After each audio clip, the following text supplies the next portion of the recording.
akan menjadi lebih punya power yang besar. Itulah power of happiness.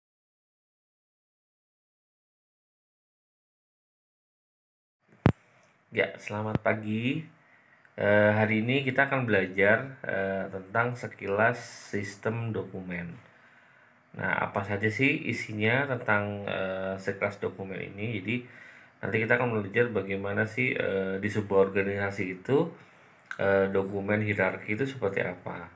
Jadi nanti ada perbedaan, apa sih perbedaan antara SOP dengan instruksi kerja, apa sih manfaatnya form, lalu kenapa sih perlu ada internal memo dan sebagainya.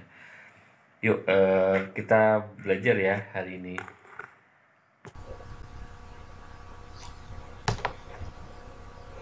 Ya, materinya singkat saja. Yang pertama adalah kita akan belajar dokumen hierarki di sebuah organisasi. Jadi, nah ini adalah urutannya. Dokumen yang paling penting atau hierarki yang paling tinggi itu adalah dokumen yang berasal dari direktur ataupun owner. Nah, biasanya ini kita sebut dengan manual quality. Manual quality ini adalah turunan dari visi misi, lalu menjadi sebuah kebijakan sehingga menciptakan sebuah statement of applicability. Jadi apa sih yang diinginkan oleh owner ataupun direktur untuk menjadikan organisasi ini sehingga nanti turunannya SOP dan semuanya itu mengikuti yang sudah ditetapkan dari struktur organisasi yang di tahap selanjutnya yang kedua itu dokumen hierarki yang kedua adalah yang disebut dengan prosedur atau SOP. Nah, kalau dalam perilaku organisasi yang memang diharuskan bisa membuat prosedur atau SOP adalah posisi yang ada di level manajerial. Jadi kalau di hotel ini adalah top management ataupun division management yang sudah secara jabatan, job title levelnya adalah manager. Nah, kalau secara singkat SOP itu apa sih tentang isinya? Jadi kalau SOP itu lebih menerangkan who, siapa yang akan melakukan prosedur tersebut, what, apa yang akan dilakukan, when, kapan itu dilakukan, where, di mana itu dilakukan, dan why, mengapa sih harus melakukannya seperti itu. Nah, nanti di prosedur itu sudah ditumpahkan semua di situ. Nah, tahapan yang selanjutnya di dokumen hierarki yang ketiga itu adalah yang namanya work instruction atau ada disebut dengan work order. Nah, work instruction atau work order ini adalah turunan dari SOP. Jadi, kalau tadi di SOP itu berbicara tentang who, what, when, where, and why. Nah, di work instruction itu akan lebih berbicara bagaimana sih how mengerjakan pekerjaan tersebut. Jadi bagaimana how text and specific activities itu dikerjakan. Nah, seharusnya kalau secara normatif di level supervisor sudah bisa membuat yang namanya work instruction.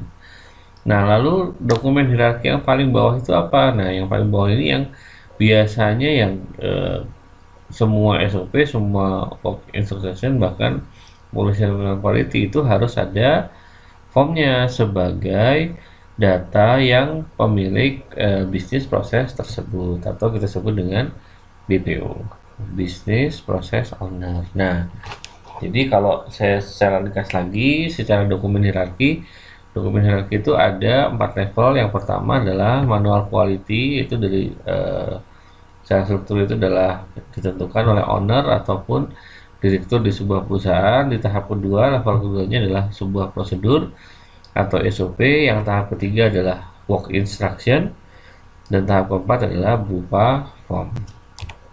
Nah, bagaimana sih contoh penerapannya atau bagaimana sih merecord sama hierarkinya? Nah, ini.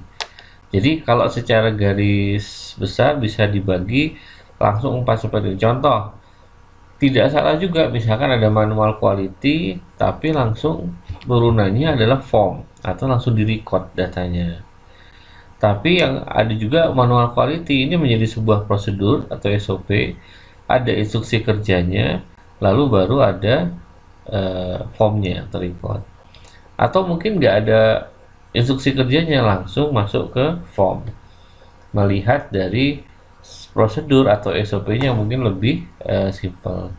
Atau mungkin manual quality-nya tidak ada prosedur, atau langsung ke work instruction. Nah, tapi langsung bisa di record. Nah, biasanya untuk memperingkas dokumen hierarki sama record related dan untuk akselerasi komunikasi dari atas sampai ke level paling bawah paling cepat, nah itu menggunakan yang namanya internal memo. Nah, internal memo ini lebih meng-shortcut proses mulai dari manual quality, prosedur, work instruction sampai bagaimana nanti merecordnya. Nah, kalau kita bicara tentang literaturnya, ini literatur yang saya jelaskan tadi. Jadi kalau manual quality atau suatu sistem itu harus dikeluarkan oleh level board of commissaries dan board of director. Kenapa? Karena beliau-beliau ini yang memiliki modal atau sebagai shareholder yang punya modal, yang akan punya visi bagaimana sih akan mengembangkan usaha perusahaan di kemudian hari. Lalu manajemen mutunya inginnya seperti apa di sebuah organisasinya. Nah, ini yang menjadi sebuah sumber utama dalam proses pembuatan prosedur, instruksi kerja, dan form atau sistem yang mengatur operasional perusahaan. Quality manual sebaiknya berupa statement tertulis. Nah, ini yang kalau di sebuah organisasi harusnya ditulis yang sifatnya itu formal dan minimal ada tanda tangan di level board of director. Karena biasanya komunikasi di organisasi memang perlu dokumen legal yang menyatakan bahwa itu memang manual quality dari level yang manajemen yang paling tinggi di sebuah organisasi. Nah, kalau prosedur itu adalah serangkaian proses yang dibuat dengan format tertentu oleh pejabat yang dianggap paling ahli di fungsinya.